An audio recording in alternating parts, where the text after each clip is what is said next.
Olá, companheiras, olá, companheiros, saudações petistas. Sejam muito bem-vindas e muito bem-vindos a mais uma edição do podcast Em Tempos de Guerra, a Esperança é Vermelha. Hoje é sábado, dia 18 de julho. Eu sou o Patrick e toco a conversa junto com vocês. No episódio de hoje, falamos sobre a situação internacional, com mais um tarifaço de Trump contra o Brasil. Escutamos também um informe da companheira Isabel Costa acerca da situação no Rio de Janeiro e da falsa unanimidade em relação ao apoio do PT a Eduardo Paes e Pedro Paulo. E comentamos ainda o cenário e as perspectivas eleitorais no estado de Pernambuco.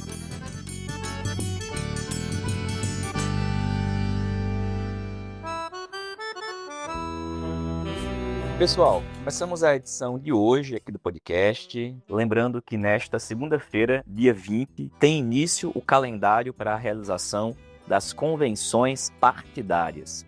Entre o dia 20 de julho e 5 de agosto, os partidos e federações devem realizar as suas convenções para confirmar e homologar as suas atuais pré-candidaturas. Esse calendário é imprescindível e fundamental para que os partidos apresentem as suas candidaturas e que possam realizar o registro de cada uma delas.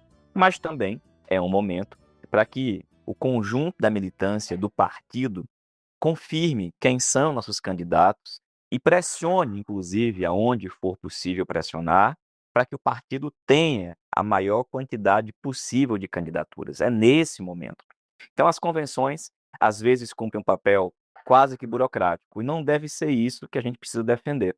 As convenções são um momento político importante para confirmar a linha política aprovada pela direção do partido e para aprovar as candidaturas. Por isso, a gente defende que em todas elas nós tenhamos grandes atos políticos, que as convenções não sejam um momento apenas cartorial ou burocrático, mas um momento de animar, agitar e organizar a militância do partido, convidando a maior quantidade possível de pessoas para que elas façam parte desse momento e, inclusive, se expressem, possam contribuir na definição da linha política que deve prevalecer durante as eleições. As convenções começam nessa segunda-feira. E por falar em convenção que começa segunda-feira, uma delas é aqui em Pernambuco. Foi convocada para as 14 horas, acontece no Hotel Jangadeiro, em Recife, Boa Viagem, a convenção da Federação Brasil da Esperança. O cenário em Pernambuco é o seguinte: o nosso partido decidiu que não lançará uma candidatura própria ao governo do estado, mas apoiará a candidatura do atual prefeito do Recife, João Campos, do PSB. O PSB, nesse momento, tem cumprido um papel de composição com o PT em vários estados, inclusive na chapa nacional, onde o candidato a vice é Geraldo Alckmin, e também em estados como São Paulo, onde na composição da chapa, o vice e também uma das vagas ao Senado é do PSB. De tal maneira que o apoio ao PSB em Pernambuco passa por um quadro nacional. Evidentemente que, na nossa opinião, teria sido muito importante que o PT criasse as condições para uma candidatura própria aqui em Pernambuco, algo que não acontece há bastante tempo. A última vez em que o PT teve uma candidatura própria ao governo do estado de Pernambuco foi em 2006, quando o PT lançou o atual senador Humberto Costa como candidato, e por muito pouco nós não chegamos ao segundo turno. Desde então, o PSB venceu diversas eleições, inicialmente com Eduardo Campos, em 2006 e 2010, depois fez sua sucessão com Paulo Câmara, também do PSB, em 2014 e em 2018. E em 2022, nós perdemos a eleição para o governo do estado, apoiando também o PSB, e quem obteve a vitória foi a então tucana Raquel Lira, do PSDB, a atual governadora, que disputa a reeleição agora por outro partido, o PSD, de dado do Kassab. As perspectivas para essa eleição de agora estão em aberto. Mesmo estando com o governo do estado, Raquel não é a favorita, e é um governo extremamente mal avaliado, mas nesse momento lidera as pesquisas. Por outro lado, a chapa majoritária que o nosso partido decidiu apoiar, além de ter João Campos como candidato ao governo, tem o senador Humberto Costa como candidato à reeleição pelo PT. E também, na segunda vaga, a companheira Marília Arraes, a Marília que atualmente está filiada ao PDT.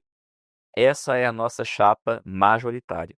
E na convenção dessa segunda-feira, nós devemos ratificar a candidatura do companheiro Humberto Costa ao Senado, bem como aprovar as atuais pré-candidaturas, tanto para a Câmara dos Deputados quanto para a Assembleia Legislativa. E aí cabe destacar mais duas coisas. A tática adotada pelo PT nas últimas eleições, infelizmente, não permitiu ao partido crescer. Atualmente temos apenas um deputado federal por Pernambuco, que é o companheiro Carlos Veras, e elegemos em 2022 3 companheiros e companheiras para a Assembleia Legislativa. Esse número hoje é maior em virtude das transferências para o PT que ocorreram durante a janela partidária desse ano, como, por exemplo, com a vinda da companheira Dani Portela, do PSOL para o PT. No entanto, o quadro nesse momento é de grande dificuldade. Não é impossível que a gente termine as eleições com o crescimento das forças de direita e extrema-direita, que estão no palanque de Raquel Lira.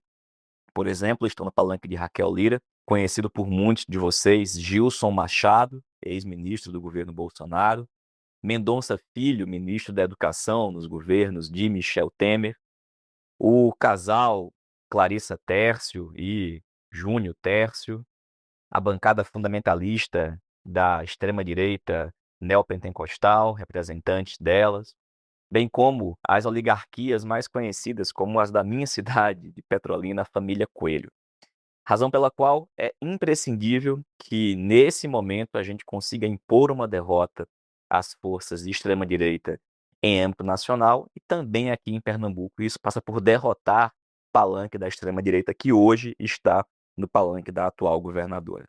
Nessa segunda, portanto, dia 20, a tática que vai ser, encaminhada na convenção do PT em Pernambuco é de apoio à Frente Popular, com João Campos para o governo do Estado, e com prioridade na reeleição de Lula e na eleição do nosso companheiro senador Humberto Costa para o Senado.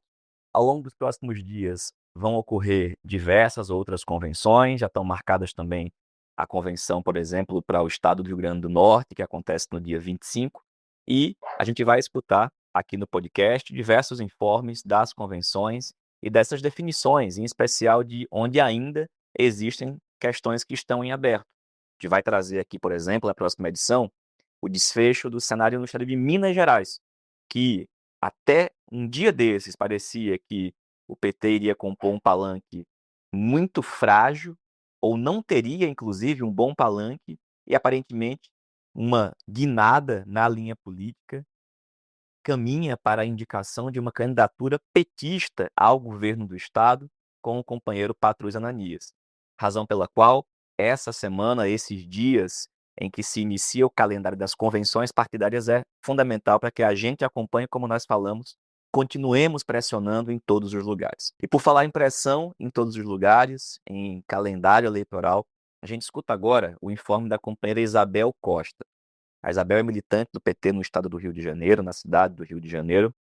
E a gente convidou a Isabel para falar um pouquinho sobre a situação política no Rio de Janeiro e para tratar do tema dessa falsa unanimidade que está sendo propagada em torno da candidatura de Eduardo Paes e de Pedro Paulo para o Senado, em um momento onde a grande questão é o apoio à nossa companheira Benedita da Silva para o Senado, um apoio que estava sendo recusado, inclusive, por figuras deletérias como o senhor Washington Quaquá.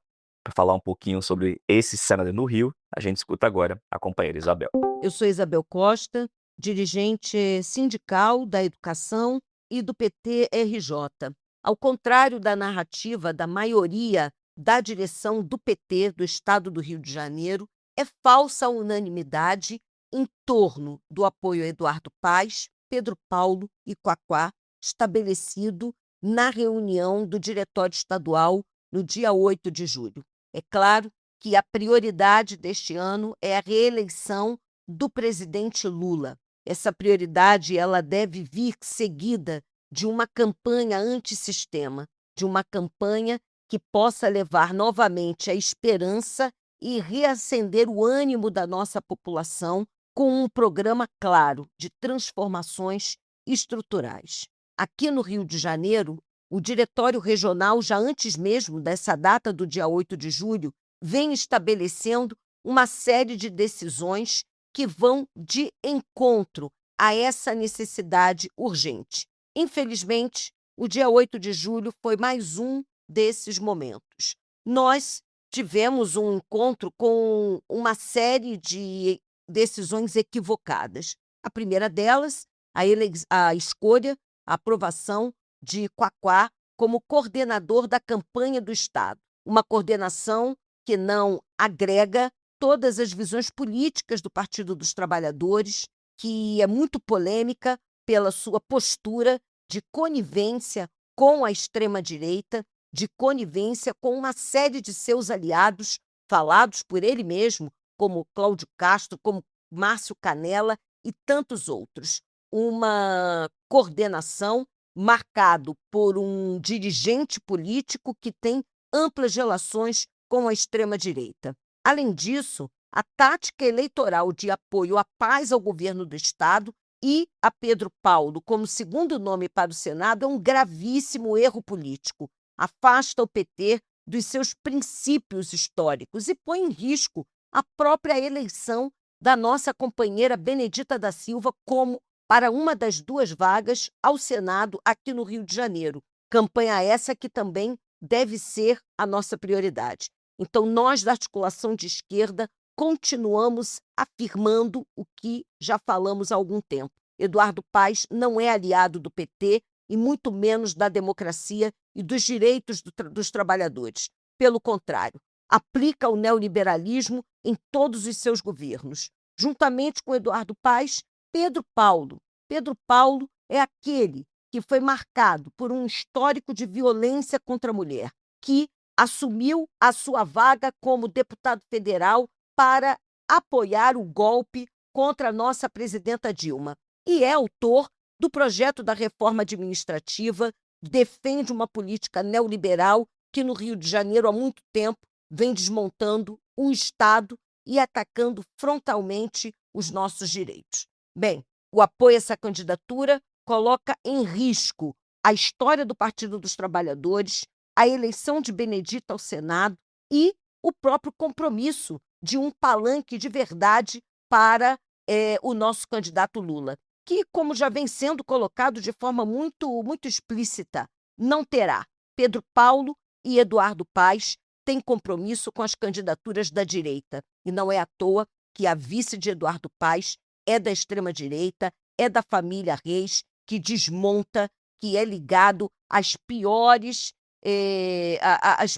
relações políticas existentes no estado do Rio de Janeiro. Então, por isso é que, para nós, é fundamental continuarmos esse debate, porque a campanha de Lula precisa ser um diferencial, para que a gente não apenas ganhe a eleição, mas que nós tenhamos condições e forças de garantir a sua posse e de garantir um mandato superior para os próximos 4 anos. Valeu, Isabel. Obrigado, companheira. Muita força aí. Bom, quando ocorrer a convenção, a gente volta aqui com mais informes sobre o Rio de Janeiro. E, gente, saindo um pouquinho do cenário nacional e destas discussões do calendário, a gente convidou para a edição de hoje também o companheiro Walter Pomar. E aqui para falar de mais um tarifaço do Trump contra o Brasil. Foram anunciadas novas taxas aplicadas pelo governo dos Estados Unidos contra o nosso país. E, bom, para além disso, as implicações da atuação do imperialismo, não somente no Brasil, mas em toda a região. É o companheiro Walter Pomar que a gente escuta a partir de agora. Olá, Patrick. Olá, ouvintes do podcast, comandado pelo Patrick Campos Araújo. Pois é, Patrick, a ingerência está em curso. O Pato Laranja está trabalhando pesado para eleger o filho do cavernícola.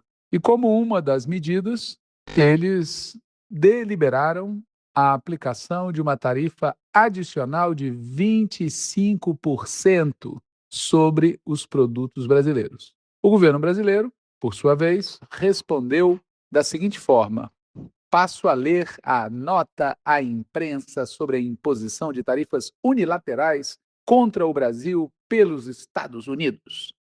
O dia 15 de julho de 2026 passará para a história das relações entre Brasil e Estados Unidos como um marco lastimável. O governo brasileiro repudia a decisão anunciada hoje pelo governo dos Estados Unidos relativa à imposição de tarifas de 25% sobre produtos brasileiros, com base na seção 301 da Lei de Comércio de 1974.